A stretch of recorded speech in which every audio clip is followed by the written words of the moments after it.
Hello అండి, ఈరోజు నేను మీకు హోటల్ స్టైల్ సాంబారు ఇంట్లోనే ఈజీగా టేస్టీగా ఎలా చేసుకోవాలో చూపిస్తాను. ఈ సాంబారు ఇడ్లీలోకి, రైస్లోకి, వడలోకి, ఉప్మాలోకి దేంట్లోకైనా చాలా బాగుంటుందండి. మంచి కాంబినేషన్ ఇది. నేను ఇక్కడ సాంబార్కి ఒక గ్లాస్ కందిపప్పు తీసుకొని వాష్ చేసుకొని 2 టమోటాలు వేసి ఉడికించుకున్నానండి 4 విజిల్స్ వచ్చే వరకు.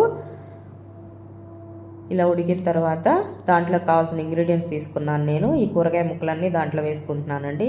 ప్రస్తుతానికి ఇవే ఉన్నాయి మా ఇంట్లో: వంకాయలు, ఉల్లిపాయలు, క్యారెట్, బెండకాయలు, బంగాళదుంప, పచ్చిమిర్చి, కొత్తిమీర, కరివేపాకు, ములక్కాడలు, సొరకాయ అవేం దొరకలేదండి. పప్పుని బాగా మెదుపుకొని ఉప్పు, కారం, పసుపు వేసుకొని మెదిపేసుకొని కొంచెం చింతపండు వేసుకొని, చింతపండు పులుసు పోసుకోవాలండి. కొంచెం ఈ కట్ చేసి పెట్టుకున్న కూరగాయ ముక్కలన్నీ అందులో వేసేసుకొని తగినన్ని వాటర్ పోసుకోండి. కొంచెం సాంబార్ పొడి యాడ్ చేసుకోండి. సాంబార్ మరీ పలచగా ఉండకూడదు, మరీ చిక్కగా ఉండకూడదండి, మీడియంగా ఉండాలి. ఒక్క విజిల్ వచ్చే వరకు పొయ్యి మీద పెట్టేసుకోండి.